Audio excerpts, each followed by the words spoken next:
네, 감각기 이제 넘어갈게요. 감각기 건강 문제 여기에서 이제 눈부터 시작을 하도록 하겠습니다. 감각기는요, 눈이랑 귀랑 피부랑 이렇게 세 개 할 거예요. 자, 그래서 눈부터 이제 시작을 보면요. 자, 눈은 여기에 마음의 창이다. 거울이다. 뭐 이런 이야기 되게 많이 들었죠. 그래서 상대방의 눈을 이렇게 보면 그 사람의 이제 성격이라든지 심성, 인격, 지능, 심리, 정서 이런 것들, 건강 상태까지도 모두 파악할 수 있는 게 눈이에요. 그래서 눈은 모든 나의 삶의 희노애락 이런 것들을 다 이제 눈으로 이제 표현을 하고 있죠. 그래서 딱 마음에 안 들면 어떻게 돼? 딱 눈으로 야리고 딱 이렇게 막 웃을 때는 이렇게 눈웃음을 이렇게 해줘야 이제 진짜 웃는 거지. 이렇게 입꼬리만 이렇게 눈은 가만히 있고 입꼬리만 웃으면 그거는 어떤 그 목적을 두고 웃는 그런 걸로 이제 보시면 되겠죠. 자, 해서 이런 눈은요, 간호사가 이 눈을 통해서 그 건강 문제를 많이 파악을 할 수 있기 때문에 이런 눈을 잘 이제 환자 눈을 잘 들여다봐야 되고, 그리고 이렇게 눈을 들여다보면서 이야기를 해야 또 간호사한테 신뢰감도 많이 올라가고 막 이렇게 되겠죠.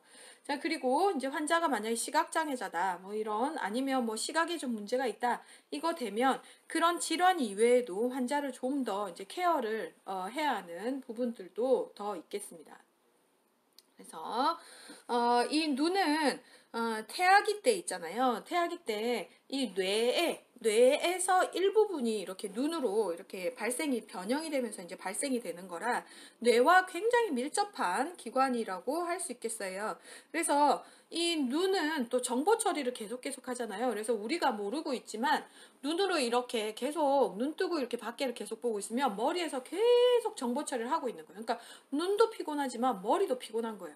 그래서 우리는 한 번씩 좀 쉬어줘야 될 필요가 있습니다. 그래서 진짜 뭐 공부를 하다가 너무 피곤하다 이러면 눈을 좀 감고 이렇게 기대고 잠깐만이라도 이렇게 있으면 피로가 좀 풀리죠. 예, 그렇게 이제 조금씩 쉬어가면서 이렇게 하셔야 돼요. 그래서 최근에는 이제 뭐 컴퓨터라든지 스마트폰을 좀 많이 쓰게 되면서 눈에 대한 피로도가 굉장히 더 올라갔어요. 그래서 요즘 같이 이렇게 사이버 강의를 계속하면 컴퓨터는 뭐 그나마 좀 난데 핸드폰으로 계속 이제 그 수업을 듣는 학생 같은 경우는 눈의 피로도가 굉장히 좀 심할 거예요. 그래서 이제 안과에서는 권장을 하는 게 보통은 한 30분 정도 눈을 사용을 하면 한 10분 정도 이제 스마트폰 사용하게 되면 10분 정도를 좀 쉬어줘야 된다. 그러니까 멀리 이렇게 보거나 아니면은 눈을 감고 좀 있다가 좀 다시 시작하거나 이렇게 해야 된다라고 얘기를 하고 있죠.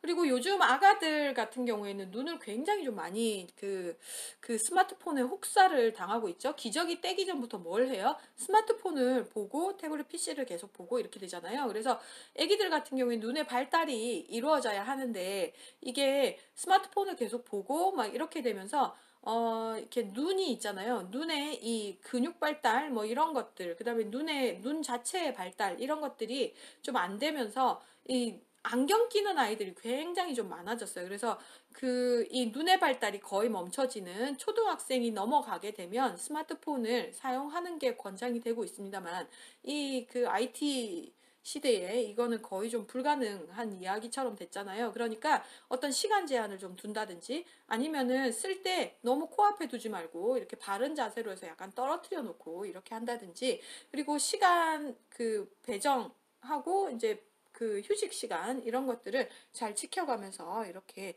올바르게 잘 쓰는 게 되게 중요하다고 할 수 있겠습니다. 그리고 컴퓨터와 스마트폰을 하게 되면 나도 모르게 눈을 이렇게 계속 깜빡거려야 되는데 눈을 깜빡이지 않고 계속 집중해서 이렇게 보게 되는 거예요. 그래서 각막에 건조가 계속 오게 되면서 안구 건조증도 되게 생기게 되어 있거든요. 그래서 그런 것들을 내가 좀 많이 이게 좀 불편하다 그러면은 인공 눈물이나 뭐 이런 것들을 이제 사용을 하는 분들도 계신데 이런 것들 절대 임의적으로 사용하지 마시고 눈이 이렇게 여기 요 안쪽으로 이렇게 결막이라든지 이런 게 다 이렇게 점막으로 이렇게 형성이 되어 있어가지고요. 다 이렇게 염증에 굉장히 좀 그 취약하거든요. 그래서 이따가 배우겠지만 눈의 내부 구조의 그 맥락막, 중간막에 있는 맥락막이 혈관층으로 되어 있는 맥락막이 여기 공막의 영양분을 이렇게 공급을 해주는 예, 그런 역할을 하고 있는데 거기에 이제 염증이 굉장히 좀 잘 발생되는 걸로 되어 있습니다. 그래서 그런 것들 과 이제 관련해서 이런 그 인공 눈물도 이제 처방을 받아서 잘 사용하는 걸로 해서 눈에 문제가 생겼다 그러면은 보통 본인이 혼자 해결하려고 하지 말고 꼭 안과를 들러서 전문의의 처방을 받으시면서 관리를 해 나가셔야지만 이 눈에 대한 문제를 좀 많이 예방을 하실 수가 있겠습니다. 자, 그래서요, 이 눈 부분에 대해서는 그 문제가 막 이렇게 세부적으로 막 이렇게 나오고 막 이렇게 되게 어려운, 사실 여기는 안과라고 해서 아예 눈 하나 가지고 이렇게 아예 그 과가, 진료과가 하나 생성이 되어 있을 정도로 굉장히 복잡한 기관이거든요. 그래서 여기에 관련된 문제를 다 나오기 좀 힘들어요. 근데 굉장히 좀 요즘 이제 노인 인구가 많아지고 막 이렇게 되니까 거기에 이제 백내장 문제라든지, 그 다음에 녹내장이라든지, 그리고 또 이제 수술 이후에 관리하는 것들 이런 것들로 가지고 제가 이렇게 나오고 있으니까 중요 부분은 제가 탁탁 짚어드릴 테니까 그 부분은 절대 놓치지 마시고 잘 챙겨가시면서 공부를 하시면 되겠습니다. 자, 눈의 구조부터 일단 볼게요. 눈은요, 페이지 1557페이지, 표 74-1번을 한번 보시겠어요? 그래서 안구의 구조와 기능을 보시는데, 자, 안구는 세 개의 막으로 되어 있습니다. 그래서 내막, 중막, 외막 이렇게 되어 있고요. 외막부터 이렇게 보시면 외막은 섬유층으로 되어 있어요. 섬유층으로 해서 좀 질기게 이렇게 되어 있어요. 그래서 각막은 맨 바깥쪽에 이렇게 되어 있는 부분이고 약간 볼록하게 일단 되어 있으면서 여기는 안구로 들어오는 빛을 모아서 망막에 이제 초점을 맞추는 그런 걸 하고 있고 그래서 각막이 이렇게 울퉁불퉁하거나 아니면 여기가 스크래치가 가거나 뭐 이렇게 되면 그쪽이 이제 문제가 이제 생기면서 이제 빛의 굴절 문제 이런 것들도 좀 생기면서 이렇게 좀 이렇게 보는데 이제 문제가 좀 생길 수가 있습니다. 그리고 이제 공막은 안구의 대부분을 차지하는 눈의 흰자위 부위면서 가장 바깥쪽에 이렇게 위치하고 있습니다. 그래서 이 공막은 가장 바깥쪽으로 위치하고 있으면서 안쪽에 보시면 초자체라고 되어 있죠. 거기에 이제 젤리 같이 생겨 있는 물이에요. 그래서 이 물을 이렇게 보따리를 싸고 있는 그 맨 바깥쪽에 질긴 막이라고 보시면 돼요. 그래서 이게 눈에 있잖아요. 눈에 이렇게 모양을 이렇게 형성을 하고 있다라고 보시면 되겠습니다. 그래서 맨 바깥쪽에 있는 게 공막과 각막으로 일단 되어 있다. 그리고 이제 표 계속 보실게요. 혈관층은 이제 중막으로 이제 혈관층이 있는데 맥락막, 모양체, 홍채 이렇게 구성이 되어 있고요. 그 다음에 신경층으로 해서 내막으로 내막은 신경층으로 되어 있는데 망막과 수정체로 일단 되어 있고요. 망막은 거기에 이제 우리가 이렇게 시력을 봤다 그러면 망막에 초점이 맺히면서 이게 뇌로 전달이 되면서 이렇게 보는 게 이렇게 이제 정보 처리가 일단 되도록 그렇게 되어 있는 거죠. 그래서 여기에 이제 층이 세 개가 되어 있는 거, 그 다음에 여기에 어디에 이렇게 되어 있는지 그 어떤 그 외막과 중막과 내막에는 어떤 그 기관들, 눈의 구조들이 있는지 그런 것들을 보시고 각 구조들이 하는 역할들을 이제 정리를 한번 잘 해놓으시면 되겠습니다. 한번 이제 그 슬라이드를 보면서 다시 한번 보실게요. 그래서 여기에서 보시면 섬유층으로 된 외막으로는 공막과 각막으로 이렇게 형성이 되어 있고요. 여기 각막, 코니아에서는 안구 전면부에 투명한 단층의 무혈관 조직이다 이렇게 돼 있어요. 무혈관 조직이에요. 그러면 이게 치료가 좀 느리겠지, 그치? 예, 그리고 이게 어떤 확산이라든지 이런 것들, 그러니까 혈관이 없으니까 확산이라든지 이런 것들로 인해서 이제 영양이 공급이 되면서요. 만약에 여기에 이제 수분을 상실하게 되고 각막에 건조가 오게 돼서 수분이 상실하게 되면 시력에 장애가 오게 돼 있어요. 그러면 우리가 무의식 환자다. 그러면 자리에 누워 있잖아요. 그러면 눈을 이렇게 뜨고 있을 수가 많잖아요. 그래서 전화가 와가지고, 어디까지 했지? 그래서 그 환자가, 무의식 환자가 이렇게 누워 있어요. 그럼 눈을 이렇게 눈을 다 못 감고 이렇게 떠 있는 경우도 있고요. 그러니까 중환자실에서 어떻게 해줘요? 계속 거기에 이렇게 마르지 않도록 거기에 뭐 테라마이신 안연고라든지 아니면 처방받은 인공누액을 계속 이렇게 시간대별로 이렇게 이제 집어넣어서 계속 공급을 해가지고 눈을 각막이 건조하지 않도록 계속 눈 아이 케어를 계속 해주는 거를 좀 보신 분도 계시고 모르시면 이제 이번에 이제 기억을 해주시면 되겠습니다. 그래서 그렇게 눈 관리를 계속 해주셔야 나중에 환자가 깼을 때 눈으로 인해 가지고 문제가 생기지 않도록 잘 관리를 해주셔야 되겠습니다.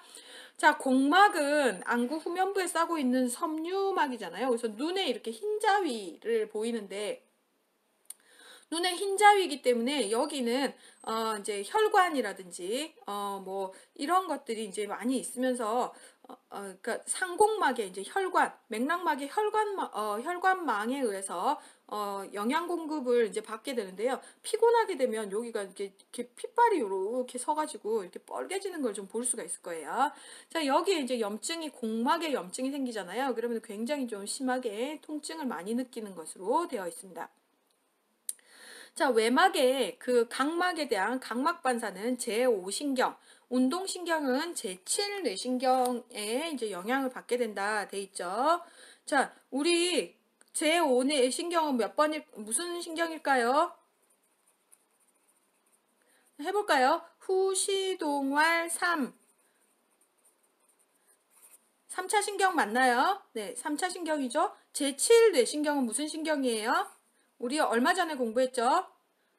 안면신경 맞아요? 네. 그래서 여기에 각막반사의 감각신경은 제5 뇌신경, 운동신경은 제7 뇌신경에 영향을 받는다 해서 그때 3차 신경 할 때 면봉으로 건드려서 각막반사 본다 이렇게 했었던 거 기억나시죠? 그렇게 하면 이제 눈에다가 면봉을 갖다 이렇게 막 대는데도 불구하고 눈을 깜빡이지 않으면 여기에 제5 뇌신경, 3차 신경에 문제가 있구나 라고 보시면 되겠습니다. 네, 눈의 내부 구조에서 이제 중막 보실게요. 중막은 포도막이다 라고도 이야기를 하고 있습니다. 여기에는 혈관층이다. 혈관이 많이 분포하고 있기 때문에 혈관층이다 라고 하고 있고요. 홍채, 모양채, 맥락막으로 일단 구성이 되어 있습니다.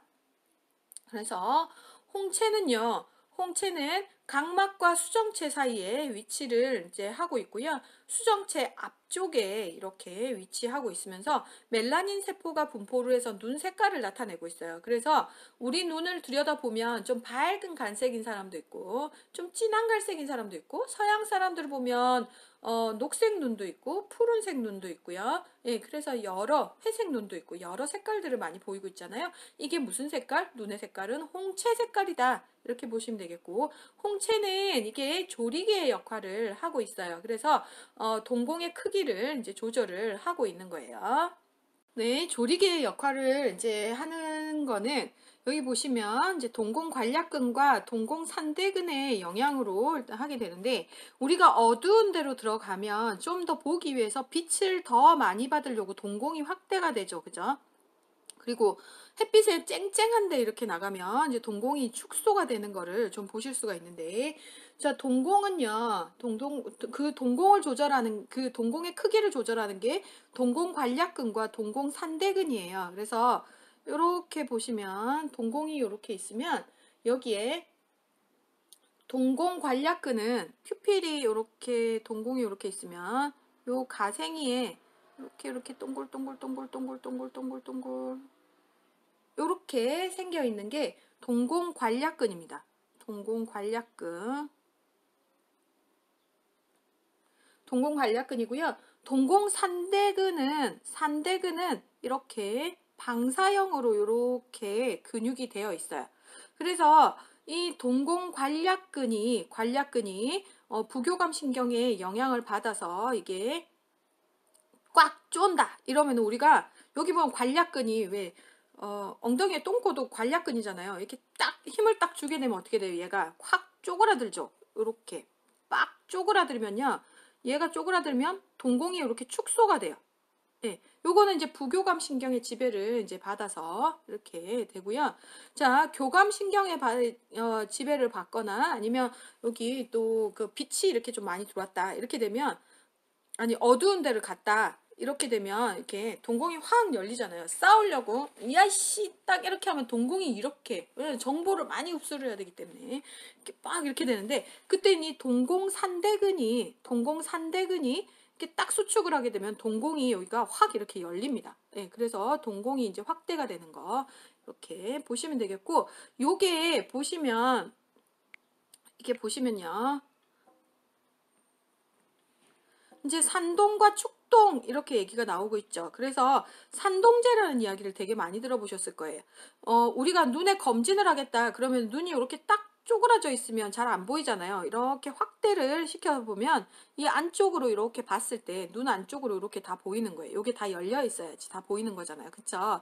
그래서 이게 이제 산동제를 우리가 눈 안과 검진을 할 때는 산동제를 투여를 해서 이렇게 눈을 이렇게 동공 확대시켜가지고 그래서 이제 안쪽을 보게 되는 건데 그렇게 하다 보니까 이 환자들은 굉장히 눈이 많이 부시겠죠. 그쵸? 그렇기 때문에 환자를 만약에 산동제를 넣어서 어떤 검사를 받으러 가게 된다. 이렇게 되면 이제 검사 받기 전에 한 2, 30분 전에 이제 산동제를 넣고 이제 내려가게 되는데 그때는 꼭 이렇게 의료 그 옆에서 보호하는 사람이 잘 환자를 모시고 일단 내려가야 되겠습니다. 자, 이제 중막에 이제 모양체가 있는데요. 모양체는 여기에 또 이제 그 방수 생산, 여기 물하고 이제 관련이 좀 있고, 요게 또 녹내장하고도 연관이 좀 있는 내용이라, 여기 모양체부터는 다음 시간에 수업을 진행을 하도록 하겠습니다. 여기까지 수업을, 2주차 수업을 진행을 하고요. 다음 시간 3주차 수업에서 뵙겠습니다. 수고하셨습니다.